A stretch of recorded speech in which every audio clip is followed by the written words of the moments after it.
জয় হিন্দ। আজ আমরা প্রভাতী গণিত অনুশীলন বই থেকে পশ্চিমবঙ্গ প্রাথমিক শিক্ষা উন্নয়ন পর্ষদ দ্বারা পরিচালিত বৃত্তি পরীক্ষা 2017 সালের গণিত প্রশ্নটি সমাধান করব। অলরেডি আমরা একটি ক্লাস দিয়েছি, আমি 17 সালের প্রথম পার্টটা দিয়েছি। আজ আমরা বাকি অংশগুলো সমাধান করব। এর আগে আমরা এই প্রভাতী গণিত অনুশীলন বই থেকেই বৃত্তি পরীক্ষা 2024, 2023, 19, 2018, 2017 সালের প্রশ্ন আমরা দিয়েছি। এরপরে আমরা 2016, 15 এবং 14 সালের গণিত প্রশ্নের সম্পূর্ণ সমাধান দেব। ছাড়াও আরও কিছু স্যাম্পল সেট দেবো আমরা, যেগুলো কিন্তু পরীক্ষার ক্ষেত্রে খুব গুরুত্বপূর্ণ আসতে পারে। এবং এই প্রশ্নগুলো শুধু যে বৃত্তি পরীক্ষার জন্য উপযুক্ত এমনটি নয়, এই ক্লাস 5 যখন অ্যাডমিশন টেস্ট দেবো সেই পরীক্ষার ক্ষেত্রেও কিন্তু এগুলো সমানভাবে গুরুত্বপূর্ণ। সুতরাং আমরা সম্পূর্ণ ক্লাসগুলো মন দিয়ে দেখব। যদি কারো কোথাও বুঝতে সমস্যা হয় তবে অবশ্যই কমেন্ট করে জানাবো। তো দেখো, তো চলো ক্লাসটা শুরু করি আমরা। গতদিন আমরা 1 দাগ এবং 2 দাগের সমস্ত প্রশ্নগুলো সমাধান করেছিলাম। আজ আমরা 3 দাগ থেকে সমাধান করব। দেখো, যে কোনো 6টি প্রশ্নের উত্তর দাও। আমরা সবকটি প্রশ্নের উত্তর দেবো, কারণ আমরা তো এখন শিখছি, আমাদের ভালো করে শেখাটা জরুরি। দেখো 3-এর কয়ে কী আছে দেখো, একটি আম গাছে এতটি আম আছে, গাছ থেকে এতটি আম পেড়ে নিলে গাছে আর কটা আম থাকবে। সহজ অঙ্ক, একটি গাছে আম ছিল, এতগুলো পেড়ে নেওয়া হয়েছে, তাহলে ডাইরেক্ট বিয়োগ করব। তোমরা কিন্তু প্রতিটা প্রশ্ন লিখে লিখে করবে, ঠিক আছে? যেহেতু পাটিগণিত তো লিখবে যে গাছে আগে এতগুলো আম ছিল, গাছ থেকে এতটা আম পেড়ে নেওয়া হয়েছে, এখন গাছে আম থাকবে, সমান সমান বিয়োগ করবে। আমি ডাইরেক্ট তোমাকে বিয়োগ করে দেখাই, ঠিক আছে? একবারে। তাহলে দেখো, আগে গাছে এই 6045টি আম ছিল, গাছ থেকে আমি 4597টা আম পেড়ে নিয়েছি, তাহলে এখন গাছে আর কতগুলো আম থাকবে? তাহলে দেখো আমরা কী করি, বিয়োগ করে দিই। এখানে 5 থেকে তো 7 বিয়োগ করা যায় না, তার মানে কি উপর সংখ্যা ধরবো আমি 15, তাহলে 15 থেকে 7 বিয়োগ করা যায়? হ্যাঁ যায়। তাই 15 থেকে 7 গেলে থাকে কত? 8 থাকে। 9 একে 10, 4 থেকে 10 বিয়োগ করা যাবে না, 4কে ধরবো 14, 14 থেকে 10 বাদ গেলে 4 থেকে, তাই না? হাতে আমার 1, 5 একে 6, 10 থেকে 6 গেলে কত থাকবে? 4 থাকবে, তাই না? হাতে আমার 1, 4 একে 5, 6 থেকে 5 গেলে 1, তাহলে 1448টি আম গাছে এখনও পড়ে থাকবে। তোমরা উত্তর লিখবে যে গাছে আরও 1448টি আম আছে। তারপরে দেখো, ক্ষয়ে কী বলেছে, 3 মিলিমিটার 1 সেন্টিমিটারের কত ভগ্নাংশ? 3 মিলিমিটার 1 সেন্টিমিটার। তাহলে প্রথমে আমাকে কী করতে হবে? এটাকে প্রথমে সামান্য ভগ্নাংশ, পরে দশমিক ভগ্নাংশ।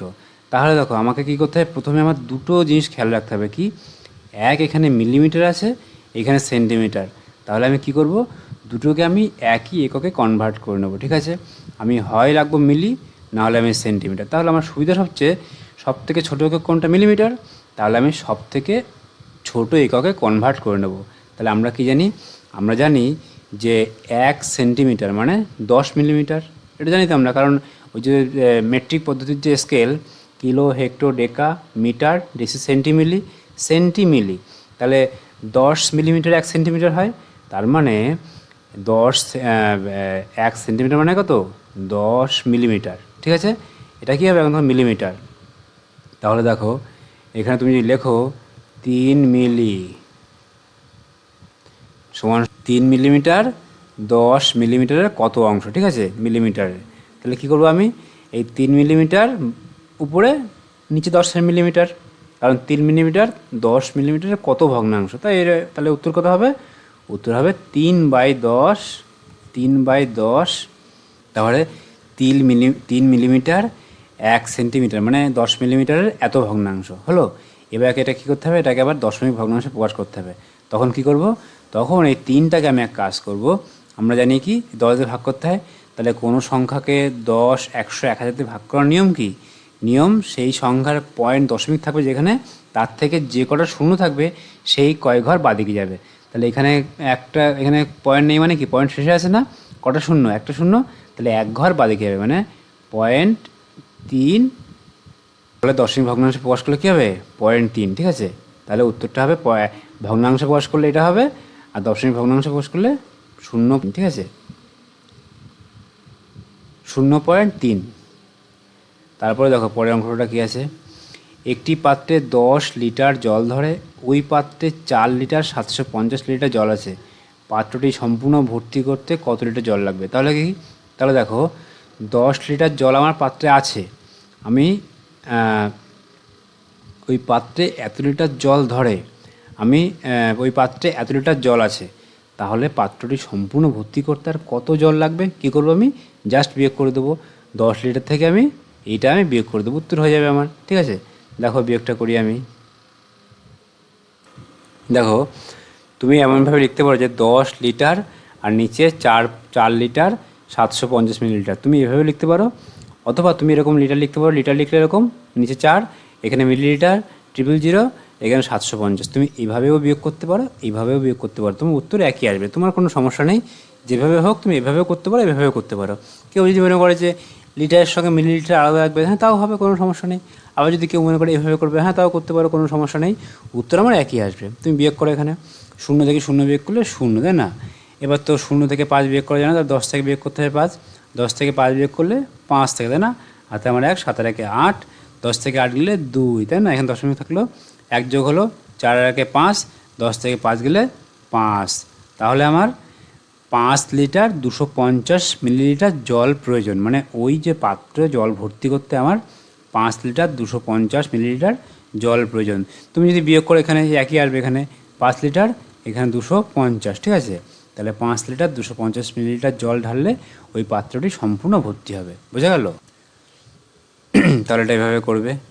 তারপরে দেখো পরের অঙ্কটা কী আছে, একটি দেওয়ালের এত অংশ রং করা হয়েছে, ঠিক আছে? আর কত অংশ রং করতে বাকি আছে অঙ্কের ভাষায় প্রকাশ করে দেখাও। তাহলে দেখো দেয়ালের মোট 5টা ভাগ, 5 ভাগের 4 ভাগ রং করা হয়েছে, তাহলে আর 1 ভাগ বাকি আছে, তো কোনো অঙ্কই না, সহজ অঙ্ক, তুমি লিখেও করতে পারো, এমনিও করতে পারো। ধরে নাও দেয়াল মোট অংশ 1, ওই যে দেয়ালের এই 4/5 অংশ রং করা হয়েছে। আমরা জানি কি দেয়াল ধরি মোট অংশ কত, 1 অংশ দেয়াল। তোমরা লিখবে যে ধরি দেয়ালটির মোট 1 অংশ, দেয়ালে রং করা হয়েছে 4/5 ভাগ, অতএব বাকি আছে, তাহলে কি করব, মোট অংশ থেকে যতটা রং হয়েছে সেটা বাদ দেবো। তাহলে মোট অংশ 1, এর থেকে বাদ দিয়ে দিই 4/5। তাহলে দেখো লসগু কত, লসগু আমার 5 না, তাহলে এখানে তলায় 1 আছে, তাহলে 1 দিয়ে 5টা ভাগ করলে 5 অক্ষে 5 বিয়োগ 4 মানে 1/5। তাহলে অতএব ওই দেয়ালের 1/5 অংশ রং করতে আর বাকি আছে। তোমরা এটা সুন্দর করে লিখবে, ঠিক আছে, কারণ উত্তর লিখতে হবে। তারপরে দেখো বিয়োগ করো 20 ঘন্টা 25 মিনিটের সঙ্গে 11 ঘন্টা 50 মিনিট আমার বাদ দিতে হবে। তা বিয়োগ করে ফেলো, নর্মাল বিয়োগ, কোনো সমস্যাই না। তোমরা ঘন্টা মিনিট পাশাপাশি লিখবে, লিখে বিয়োগটা করবে, ঠিক আছে। দেখো এবার দেখো আমাকে বিয়োগ করতে হবে 20 ঘন্টা 25 মিনিটের থেকে 11 ঘন্টা 50 মিনিট আমি বাদ দেবো। এবার দেখো বাদ আমি কী করে দেবো, আমরা দেখো এই উপর থেকে আমি বিয়োগ করে দেবো, কিন্তু এই ক্ষেত্রে কিন্তু ওই যেরকম বিয়োগ করার সময় আমরা কি দেখি যে 100 থেকে বিয়োগ করতে হয়, মানে উপরে ছোটো থাকলে নিচে বড়, উপরে ছোটো সংখ্যা থাকলে তার আগে 10 ধরে নিই, আমরা বড় করে নিই, কিন্তু এই ক্ষেত্রে কিন্তু ওই রকম বড় করা যাবে না। কারণ কি আমরা জানি 60 মিনিটে হয় 1 ঘন্টা, এখানে কিন্তু 100 কোনো একক না, কিন্তু আমরা 60 মিনিটে 1 ঘন্টা, তাহলে আমার 60 মিনিট ধরে করতে হবে। এবার দেখো এখানে 25 আছে, 25, তাহলে 25 থেকে কি 50 আমি বাদ দিতে পারবো না। তাহলে আমার কি করতে হবে, আমাকে এইখান থেকে 1 ঘন্টা এখানে নিতে হবে, নিয়ে কি করতে হবে, এই মিনিটটাকে বড় করতে হবে, বড় করলে তখনই আমি বিয়োগ করতে পারবো। তাহলে দেখো 20 ঘন্টা থেকে কী করবো, আমি 1 ঘন্টা আমি এখানে নিয়ে যাবো, ঠিক আছে।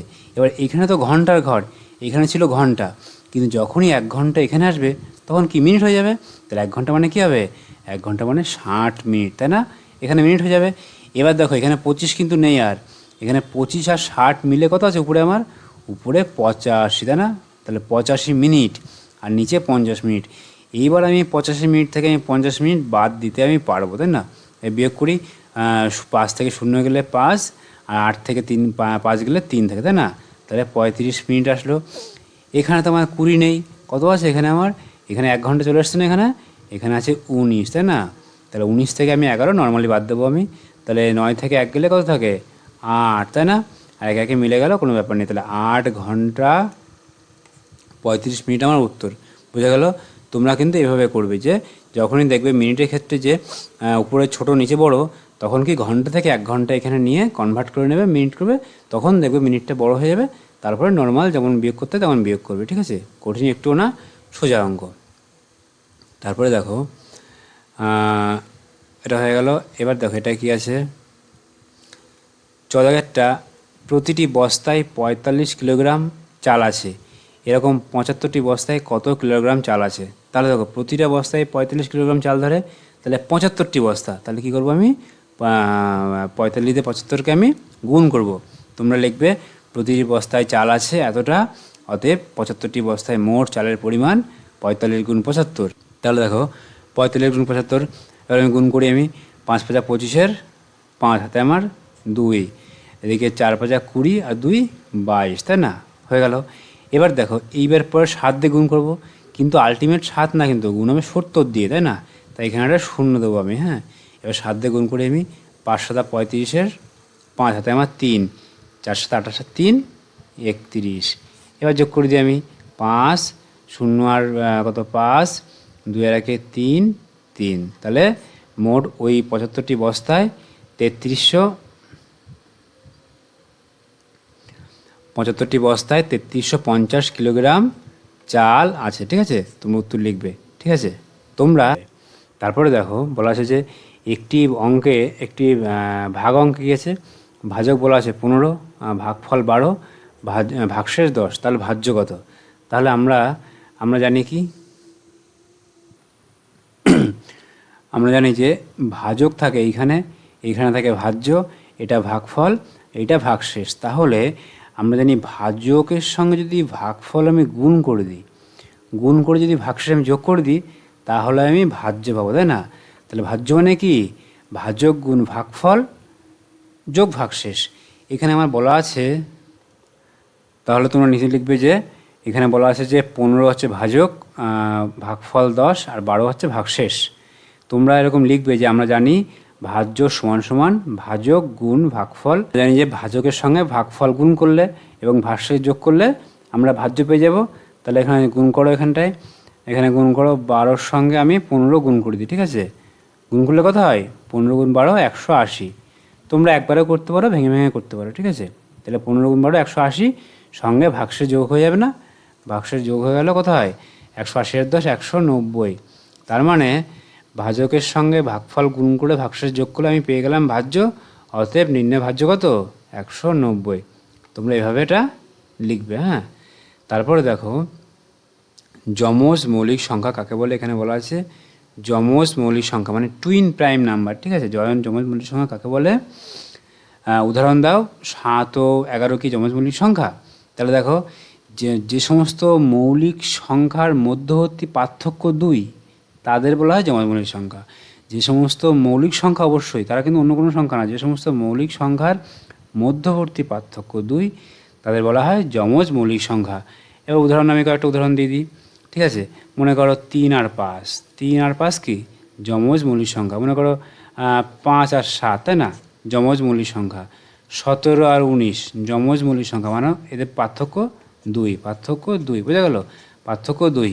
29 আর 31 কি যমজ মৌলিক সংখ্যা।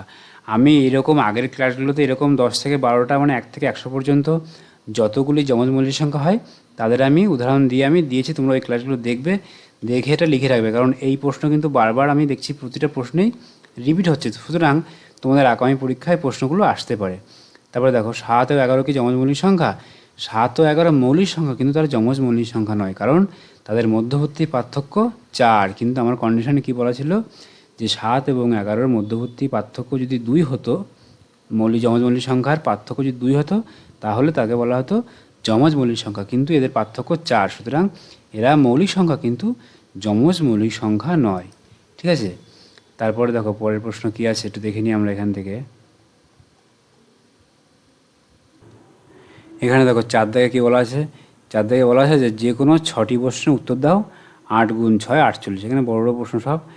এখানে দেখো দেওয়া আছে প্রথমে কী লেখা আছে যে তোমার মা 10,000 টাকা নিয়ে দোকানে গেলেন, ভালো কথা। তিনি 750 টাকা দামের 2টি শাড়ি, 1175 টাকা দামের 3টি চাদর ও 530 টাকা দামের 4টি ধুতি কিনলেন। তিনি মোট কত টাকা খরচ করলেন, তার কাছে আর কত টাকা থাকলো? তাহলে এই অঙ্কগুলো করার ক্ষেত্রে কী করতে হবে, আমাকে বুঝতে হবে যে প্রথমে বাজারে গিয়ে কী কী জিনিস কেনা হয়েছে এবং কটা করে জিনিস কেনা হয়েছে এবং সেই জিনিসগুলোর দাম কত। তাহলে কী করতে হবে, প্রথমে কিনতে হবে, বুঝতে হবে যে যে আমি বাজার থেকে প্রতিটা জিনিস শাড়ি বা ধুতি বা চাদর কিনেছি, সেই চাদরগুলোর দাম কত করে এবং কটা কেনা হয়েছে এবং সেই চাদরের মোট দাম কত। তাহলে মোট দাম, প্রত্যেকের মোট দাম, চাদরের মোট দাম, ধুতির মোট দাম, শাড়ির মোট দাম পেয়ে গেলাম। এবার মোট কত খরচা হলো সেটা বের করতে হবে। বের করার পরে আমার কাছে যত টাকা ছিল তার থেকে বাদ দিলেই অঙ্ক হয়ে যাবে। এবার দেখো আমি তো করি, খুব সহজ অঙ্কটা, কঠিন তো নয়। এবার দেখো এখানে আমি কিন্তু একবারে লিখলাম, তোমরা কিন্তু এটাকে দুটো ভাগে লিখবে, কি যে একটি শাড়ির দাম 750 টাকা, অতএব দুটি শাড়ির দাম কত লিখবে, অতএব দুটি শাড়ির মোট দাম কত টাকা, ঠিক আছে। আবার দেখো একটি চাদরের দাম এত টাকা, তোমরা লিখবে যে একটি চাদরের দাম এত টাকা, তিনটি চাদরের দাম কত লিখবে, একটি ধুতির দাম এত টাকা, চারটি ধুতির মোট দাম কত লিখবে। আমি একবারেই করেছি, ঠিক আছে। এবার দেখো আমি বার করে নিই এখানে। তোমরা যদি কারো গুণ করতে সমস্যা হয় তাহলে গুণটা তোমরা আলাদা জায়গায় রাফ পেজে করে এখানে বসিয়ে দেবে, ঠিক আছে। তাহলে গুণ করে দেখো এখানে কত হয়, 2 শূন্য 0, 5 দুগুণ 10 0, হাতে আমার 1, 7 দুগুণ 14 আর 1 15। তাহলে এখানে কত আসলো আমার 1500 টাকা, তাই না, শাড়ির দাম 1500 টাকা। তারপরে দেখো তিনটি চাদরের মোট দাম কত, গুণ করি 3 5 15, 5 হাতে আমার 1, 3 7 21 আর 1 22, 2 হাতে আমার 2, 3 11 33 আর 2 35, তাই না। তারপরে দেখো এটা কত হয়, 4 শূন্য 0, 3 4 12, 2 হাতে আমার 1, তারপরে 20 আর 1 21, তাই না। তাহলে আমি পেলাম কি, ধুতির মোট দাম পেয়ে গেছি, চাদরের মোট দাম পেয়ে গেছি এবং শাড়িরও মোট দাম আমি পেয়ে গেছি। এবার আমি সবগুলো যোগ করে দিলে আমি আমার মোট কত খরচ হয়েছে আমি বার করতে পারবো। তাহলে যোগ করি, এখানে 0 যোগ করলে 5, এখানে 2 আর 2 4, আর এখানে 5 আর 5 10 আর 1 আর 11, 1 হাতে আমার 1, 2 আর 1 3 আর 3 6 আর 1 7। তাহলে আমার মোট আমার এই জিনিসপত্র কিনতে খরচ হয়েছে 7145 টাকা। মা কিন্তু বাজারে নিয়ে গেছিলো কত, আমার 10,000 টাকা বাজারে নিয়ে গেছিলো, ঠিক আছে। এর থেকে খরচ হয়েছে 7145 টাকা। তাহলে তুমি এখানে কি লেখা আছে, তার কাছে আর কত টাকা থাকলো। তাহলে তার কাছে আর থাকলো, তাহলে 10,000 টাকা থেকে আমি 7145 বাদ দিয়ে দিই আমি। তাহলে 0 থেকে 5 গেলে 5 থাকে, হাতে আমার 1, 4 আর 1 5, 10 থেকে 5 গেলে 5, হাতে আমার 1, 1 আর 1 2, 10 থেকে 2 গেলে 8 থাকে, হাতে আমার 1, 7 আর 1 8, 10 থেকে 2 গেলে 10 থেকে 8 গেলে 2, হাতে আমার 1, 1 1 মিলে 0। তাহলে 2855 টাকা মায়ের কাছে আর থাকবে, ঠিক আছে। তোমরা লিখবে যে মায়ের কাছে আর অবশিষ্ট 2855 টাকা থাকবে। তারপরে দেখো পরের অঙ্কটা কী আছে, তোমার বাবার বয়স 40 বছর 3 মাস, তোমার মা তোমার বাবার চেয়ে 5 বছর 7 মাসের ছোট, আর তোমার দাদু তোমার বাবার থেকে 27 বছর 9 মাসের বড়। তোমার মায়ের বয়স, দাদুর বয়স নির্ণয় করো। তোমার বাবা মা দাদুর মোট বয়স কত বার করতে হবে। তাহলে দেখো এখানে প্রথমে বার করতে হবে কি, প্রথমে আমার বাবার বয়স দেওয়া আছে, তাই না। তাহলে মায়ের বয়স বার করতে হবে। তাহলে মায়ের বয়স কী করে বার করব, এখানে বলেছে বাবার বয়স দেওয়া আছে আর মা বলেছে বাবার থেকে এত মাসের ছোট, মানে এত বছরের ছোট। তাহলে বাবার থেকে যদি এই বয়সটা বাদ দিয়ে দিই তাহলে আমি মায়ের বয়স পেয়ে যাব। ধরো বলেছে আমার বয়স 10, আমার ভাই আমার থেকে 1 বছরের ছোট, তাহলে ভাইয়ের বয়স কত হবে, 10 থেকে 1 বাদ দিলে পেয়ে যাবো আমি, তাই না। তাহলে এখানেও তাই বলা আছে যে 40 বছর বলা আছে বাবার বয়স, মায়ের বয়স 5 বছর 7 মাস। তাহলে এর থেকে এটা বাদ দিই, আমি মায়ের বয়স পেয়ে যাব। তাহলে প্রথমে লিখি আগে মায়ের বয়স। তাহলে দেখো আমি কী করি, এখানে বলা আছে মায়ের বয়স, তাহলে বাবার বয়স কত, 40 বছর 3 মাস, আর মায়ের বয়স 5 বছর 7 মাস ছোট, মানে মা বাবার থেকে এত ছোট। তাহলে আমি 40 বছর 3 মাস থেকে যদি আমি 5 বছর 7 মাস বাদ দিই তাহলে আমি মায়ের বয়স পেয়ে যাব। এবার দেখো 3 মাস থেকে তো 7 মাস বিয়োগ করা যাবে না। 3 মাস থেকে 7 মাস কি কখনোই বিয়োগ করা যাবে না। তখন কী করবো, আমি এইখান থেকে আমি একটা বছর আমি এদিকে নিয়ে নেবো। আমি আগেও করেছি ঘন্টা মিনিটের অঙ্ক যেরকম করেছি আমি, এখানেও তাই। কী করবো, এখান থেকে 1 বছর আমি এখানে নিয়ে যাব। এবার এটা তো বছরের ঘর, তাই না। যখন বছরের ঘরটা 1 বছর মাসে আসবে তখন কত মাস হবে, এই 1 বছর মানে কি 12 মাস, তাই না। তাহলে দেখো এখানে 12 আর 3 কত হলো, আমার এখানে 12 আর 3 15 মাস। তাহলে 15 মাস থেকে 7 মাস বাদ দেবো, কত হবে 8 মাস হলো।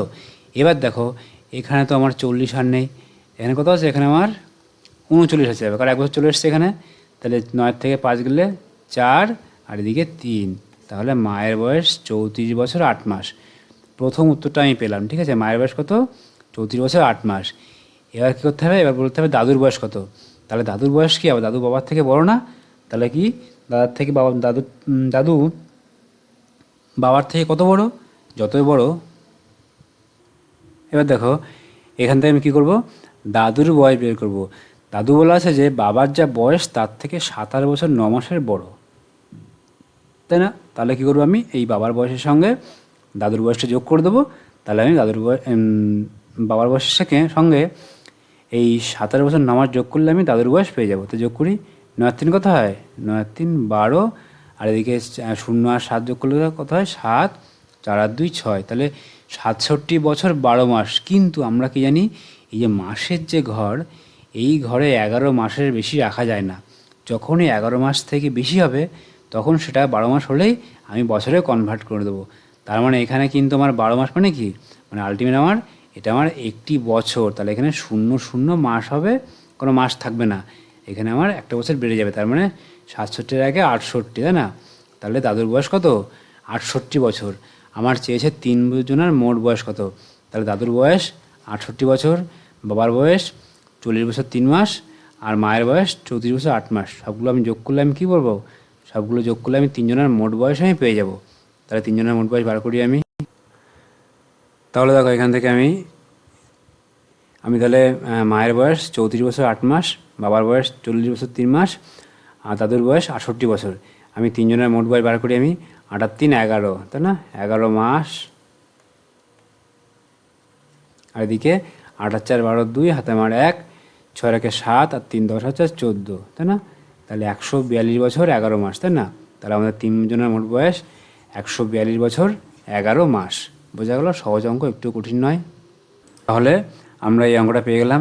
আচ্ছা, এইবার ক্লাসের বাকি অঙ্কগুলো আমরা পরের ক্লাসে সমাধান করে দেবো, ঠিক আছে। তোমরা ক্লাসটা মন দিয়ে দেখবে। যদি কারো কোথাও বুঝতে সমস্যা হয় তাহলে অবশ্যই কমেন্ট করে জানাবে। জয় হিন্দ।